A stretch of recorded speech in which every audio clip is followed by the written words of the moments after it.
Welcome to QI, where tonight we're looking for our keys. To help us, we have a key man, Tim Minchin. A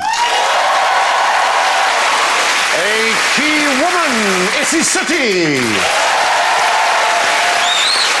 A key player, Bill Bailey. And an Allen key, Alan Davis.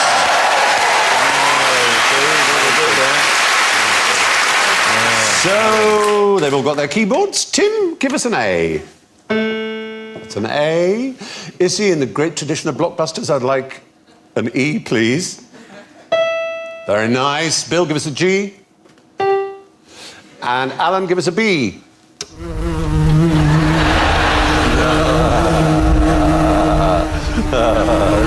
We have given you musical instrument. I have got a thing here, but... We didn't trust you with anything electrical. Oh, that's nice. Anyway, something for you to keep yourself occupied. Yeah. You don't know any answers. Bill could teach me a couple of tunes. I bet Bill probably will, during too. the record. Here's a good one. Here's a good one. Yeah. It's an airport announcement. Airport announcement by Ravel. By Ravel. It's a beautiful piece. L'announcement airport. Airport, exactly. Do you know any tunes? French? No. I don't know any tunes. The doorbell. Same. Similar. I don't know who wrote who's first. I imagine doorbell came first. They're always in a major third, as if to herald good news. Yes. Yeah. Exactly. Yeah. Your flight's delayed by 8 hours. I don't feel so bad. Yes, that would be Boarding now. Oh, The best doorbells will frighten people away.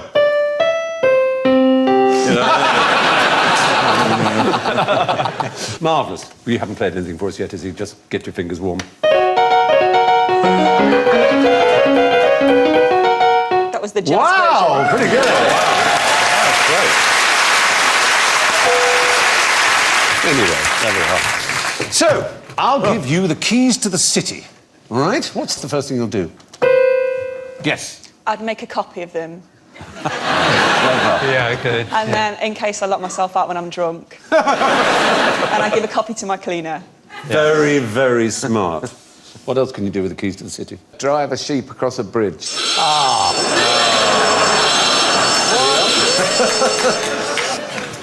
No, I am a freeman of the City of London, as a matter of fact. Quite right. Yes, oh, thank you. Very disappointed if you were. I did drive a sheep over, though in fact it was flagrantly illegal. It's just one of those myths. There's also that supposedly that you can bear a sword in the city, but that's not true either.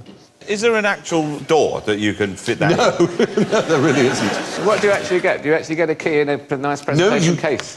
No, you get a long sort of parchment wherein heretofore, as it let it be understood, the city and corporation. Can you do any... Is there anything you can do? I mean, is there anything you can go naked or something? Or... No real rights. I mean, if you're poor, you can access some educational and charitable funds. Dick Whittington, probably the most famous London Lord Mayor in the early 15th century, left money in trust for water troughs and children's education, and that charity is still giving out money. It's been wisely invested. That's pretty amazing, isn't it? There are other people to get freedoms of cities. To whom do you think Detroit gave the key of their city in 1980? Diana Ross. No, it wasn't Diana Ross. You'd think it would be someone off of Motown. Gary it should Newman. be a Motown star. It wasn't Gary Newman. Gary Newman? No. What, wrote Cars? No, that would be good, wouldn't it? No, it wasn't. It was actually Saddam Hussein. Well,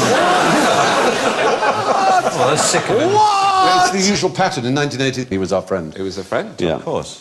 City of Toronto has given the key to Dalai Lama, Nelson Mandela and Mickey Mouse. Never seen in the The same Dalai room. Lama, why him? The Dalai Lama... What was it? Nelson Mandela and Mickey Mouse. Oh, My Perfect Sunday. Those three round a dinner. Corona, California gave a cat the freedom of its city that's limits. stupid, isn't it? Because the cat had hit the Guinness Book of Records by being the tallest cat in the world. And because we're QI, we rang up the city of Corona, and it's true. They were very pleased to have it verified for us. But Cher upset Australians in 2012 when she sold her key to Adelaide on eBay. Oh. She got $96,000 for it. What? Yeah. Someone 96 paid 96 grand for a symbolic key to Adelaide. to Adelaide, not even Melbourne or Sydney. I mean, I don't like Adelaide, but that's... It's a lot, though. I don't isn't it? She responded All right. to the inevitable backlash on Twitter. She said, "I'm upset too and trying to get to bottom, exclamation mark. I think my office Effed up. fudged up. Yeah. Fremd. So there you are. Flowed. Flower up. Lagabe. Keep guessing. Fruity. Flannel. Flannel. Flannel up. Flannel up and wait for me. Flannel up. Clean yourself and flannel up. I'll be up in 5 minutes. Put on the special ointment. Bring me another one. This one's flannelled out. Oh, dear. All right. like a flannel. Okay. Now, what's the best way to keep the open organisation of lockpickers out of your homes? Bucket of water over the door, a rake on the floor, 2 miniature beds of nails, and a very hungry tiger. And you put all that outside the potential lockpicker's door so that they can't even leave their home. You don't need to, is the point, actually. The fact is, they are incredibly moral and ethical. This organisation, which is literally called TOOL, the organisation, there it is, the open organisation of lockpickers. This is made up. It's Dutch. Is it? It's a Dutch organisation of recreational lockpickers. They claim to have a good purpose. They help spread the word in security and show how things can be picked. But the point is, you're not allowed ever in this organisation to pick a lock that doesn't belong to you. That's how moral they are. Well, that's boring, isn't it? That's when they're meeting, but obviously when they're professionally These being lockpickers. guys. Hey, what a crazy bunch of guys. Let's go and pick some locks, but not someone we don't know. Okay. What a crazy time we're going to have. How come it's only me today? Yeah. I am such a tool. Yeah. Many Tools members are obviously lockmakers and locksmiths. There they are, tools of their trade. It's incredible how you can have such a specific skill in one area and be so bad with fonts. Yes.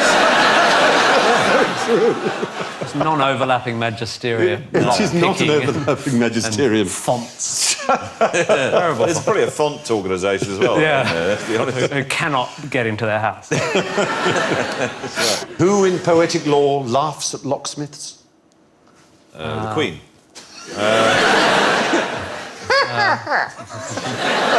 No. First Tuesday of every month. The official laughing at locksmiths. Locksmiths are lining up. She's now praying in their faces, snorting derisively. You can't open it. Who laughs at locksmiths? Audience, who laughs at locksmiths? Love laughs at locksmiths. Oh. In other words, you lock the girl up, or you lock the boy up, or you put lock barriers between them, and they will always find a way through to each other. Except they don't, do they? Except if you're locked... No, they won't, will they? That's the trouble with poetry. It's just bollocks. I hate it. You just need a good Raises lock. false hopes. All you need is your lock to be slightly smarter than the two people in love and really dumb people in love, and there are really good locks. It's ridiculous. You're right. Oh, well. Speaking of keys, what's the key part of an arch? Oh. Yes, Bill. Oh, no, your was that light you? came Sorry. on first. Well, that's the trouble with these things. Don't tell who it Bill is. and I know Do the that chord again. We only know the same chord. We play in C. The keystone is the... I'm Alan Davis.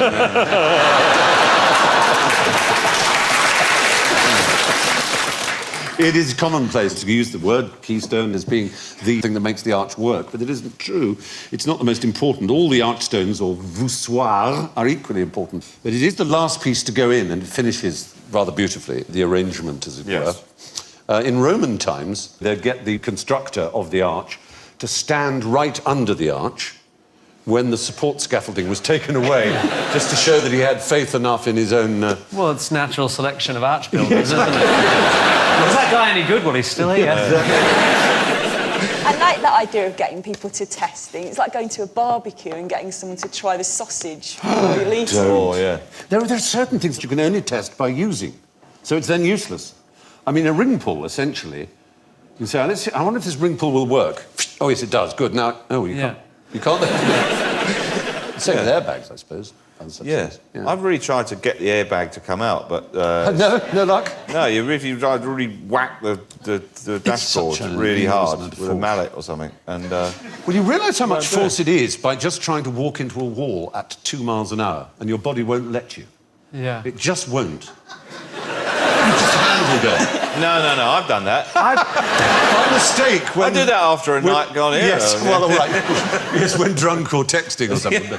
But I mean, if you actually consciously say, right, I'm going to walk into this wall, and it's only 2 miles an hour, not 3 miles an hour, just 2 miles an hour, and you just, your hand goes up. You can't stop it. It's your reflex. It's Is so there strong. a wall here? I'd like to see you not do that. I mean, just kind of slowly walk into a wall. Try it at home. That's all I'm saying. Maybe it's just me being a coward.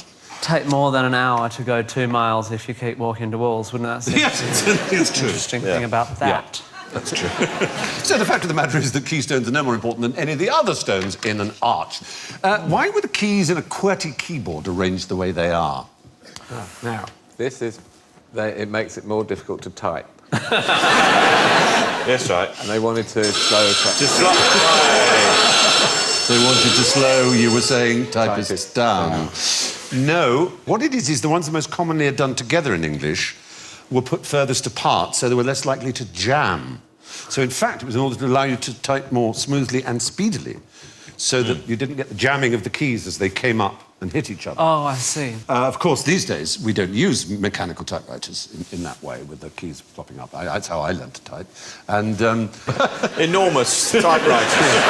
I was tiny! I loved typewriters so much. I was obsessed with them. Really? Absolutely adored them, yeah. Stephen? Yeah. Dinner's ready. Yeah, it's true. I once copied out a whole novel on the typewriter. Just Did to you? practice. Yeah, just because I enjoyed the Or were you experience going to try of typing and so sell much. it as Yeah. your own? Just, yeah. While other people were getting on with their lives, Yeah. you were doing... What can It's I the tell sort you? of man you are. I'm sad. I'm so modest. What novel was it? This is It was important. Frozen Assets by P.G. Wodehouse. It was not one of his best-known novels. Look!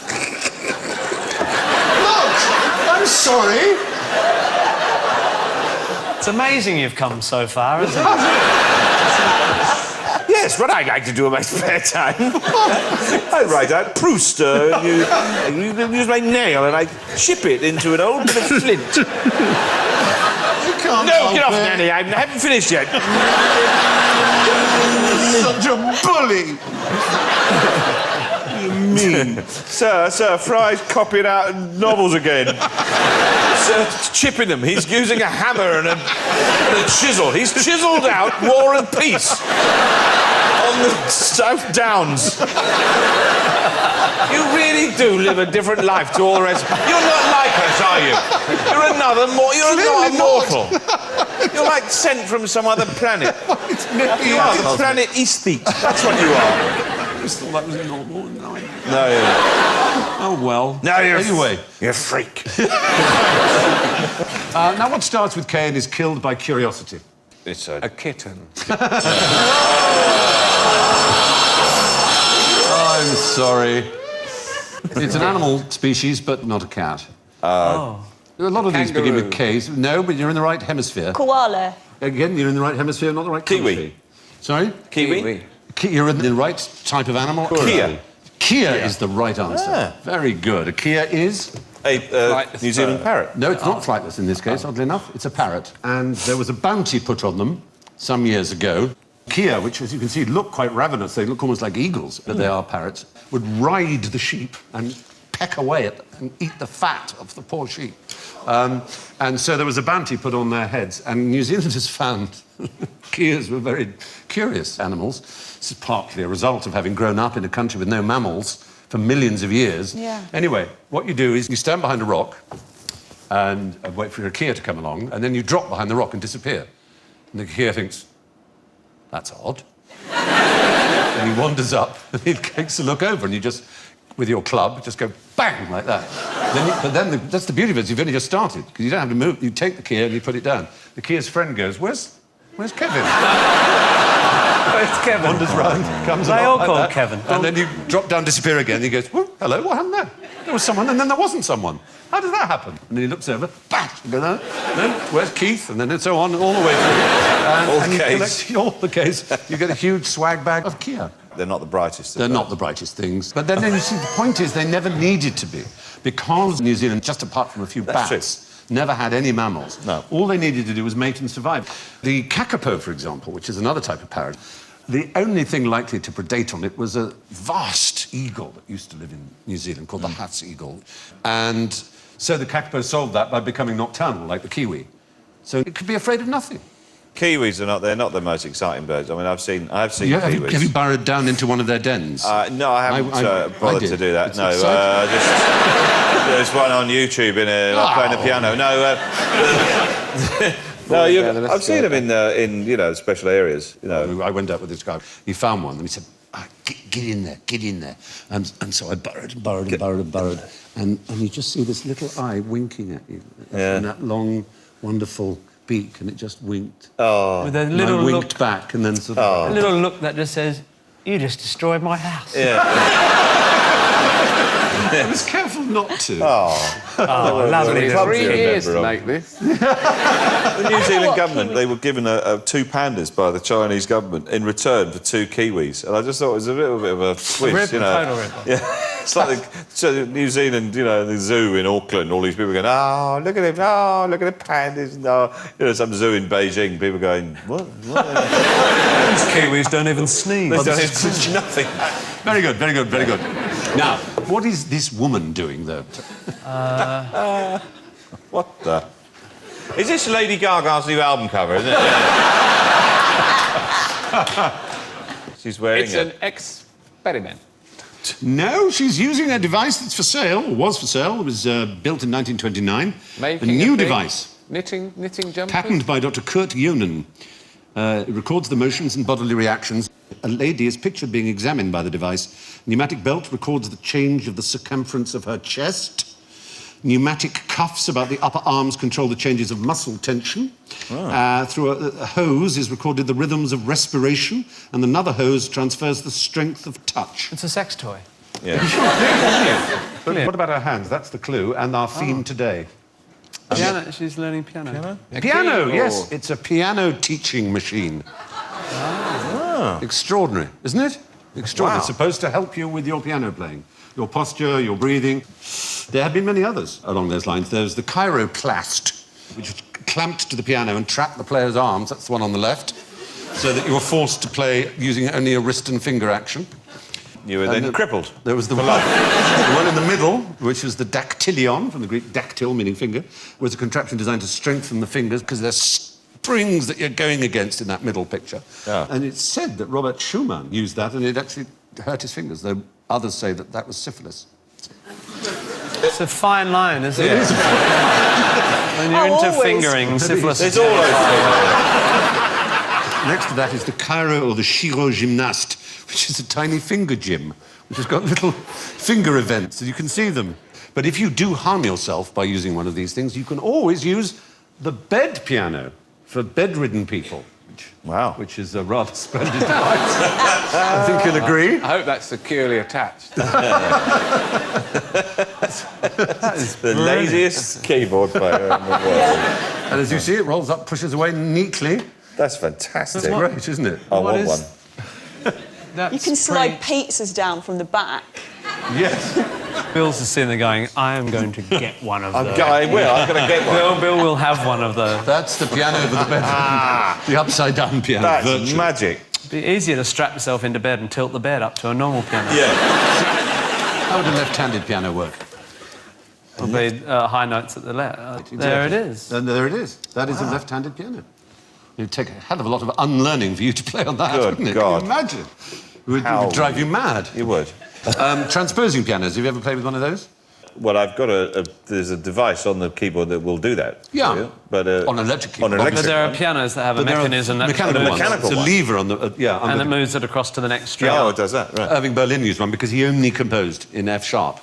He's like Stevie Wonder who likes and the he couldn't Batman. read music, but he was the most successful songwriter of his age. Really? Yeah, he couldn't read music. He was fantastically talented. I mean, this is the man who wrote White Christmas, for God's sake, let alone Top Hat, White Tie.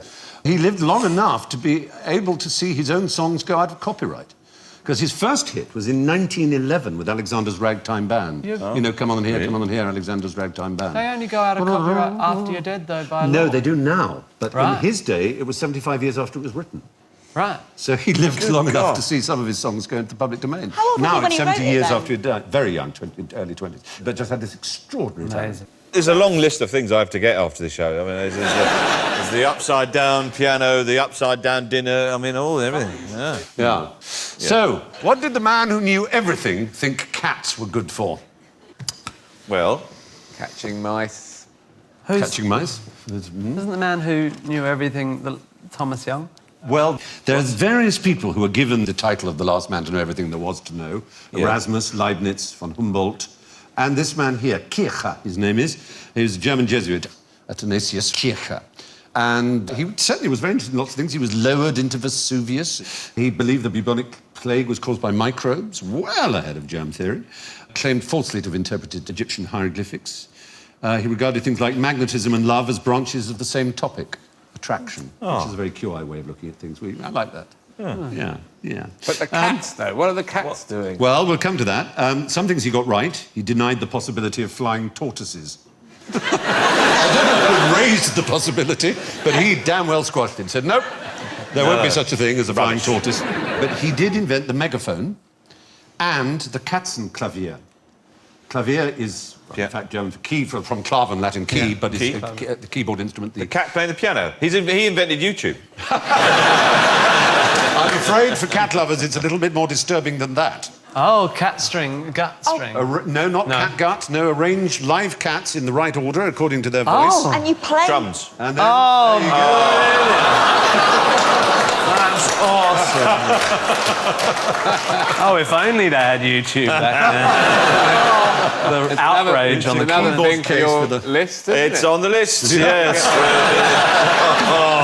You've got to get one of their those. tails are fixed in place underneath hammers. And when a key is pressed, the hammer hits the corresponding. You can even get chords. And of course, there's dynamics. The harder you hit, the more of it. Wouldn't necessarily have to be cruel. You could get a same mechanism, but just have it sort of tickle the bollocks of a cat. It's more like, as opposed to... For a trill.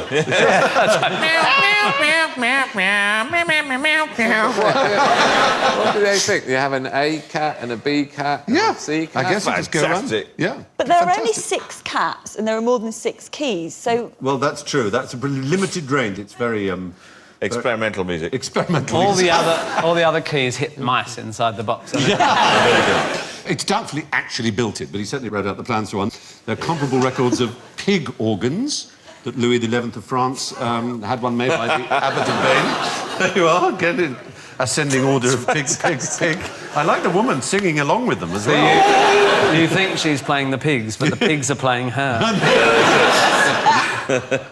And as later than mid-19th century, there were some instruments known variously as the pig organ, the hog harmonium, pigano, porco forte, or worst of all, the swineway grand. Nice. So there are, yes, several people have tried to make musical instruments out of live animals, although it doesn't really work very well in practice. And now for the welcome return of a keynote of QI, a bit of general ignorance very quickly. Fingers on keypads, nicely flexed, and name something written by Winston Churchill. Who was that? Yes. The Second World War. Have another go. I don't know. He won the Nobel Prize. He won the Nobel didn't Prize he? for Literature. Yes, he did. Our Prime Minister won the Nobel Prize for Literature, no question. But anyway, Winston Churchill did not write under the name Winston Churchill. Our Prime Minister didn't. right. What did he write under the name of? Anne Bronte.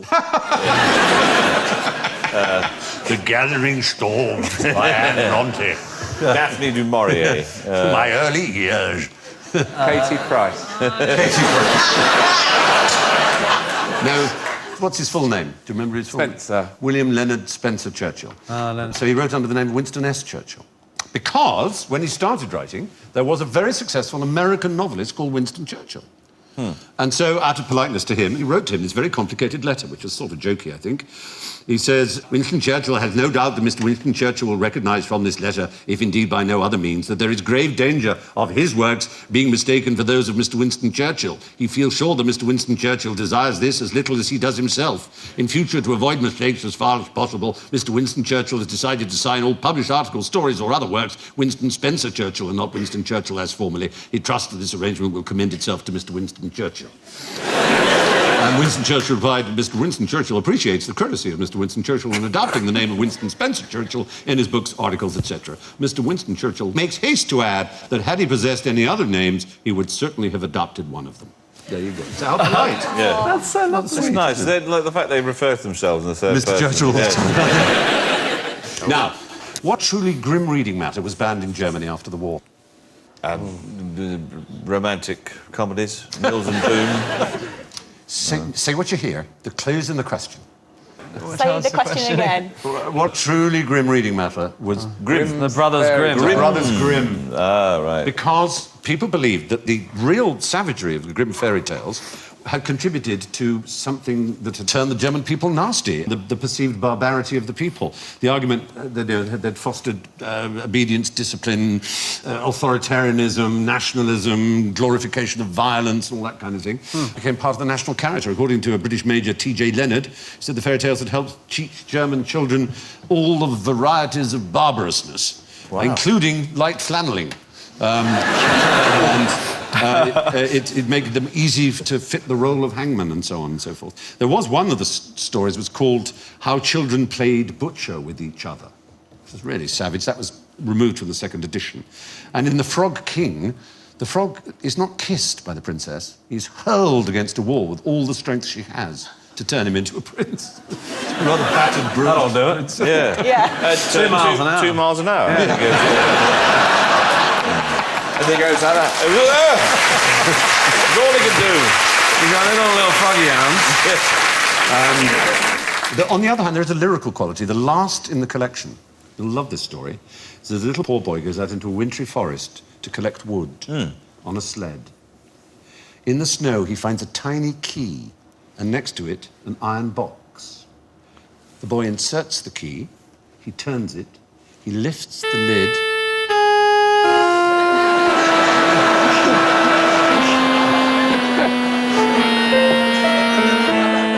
He lifts the lid.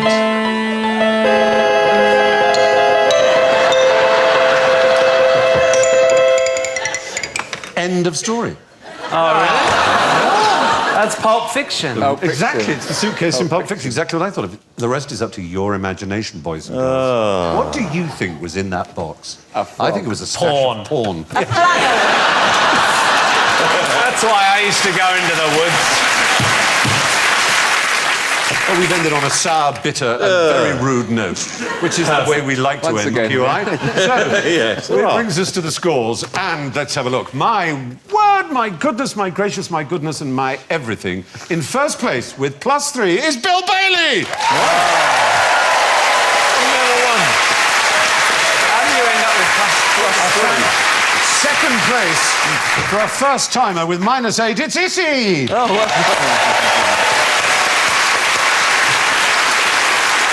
Third place on his first appearance is really not bad. It's Tim Minchin. And yes, in fourth place is Alan Davis.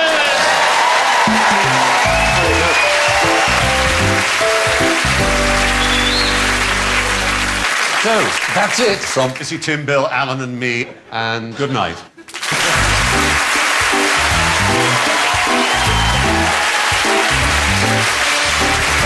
Graham Norton welcomes more A-list guests to BBC One shortly. He's joined by Robert De Niro, Michelle Pfeiffer and Cher here on BBC Two. After Newsnight, so Paul McCartney and the Arctic Monkeys perform for Later with Jules Holland. That's at 11:05.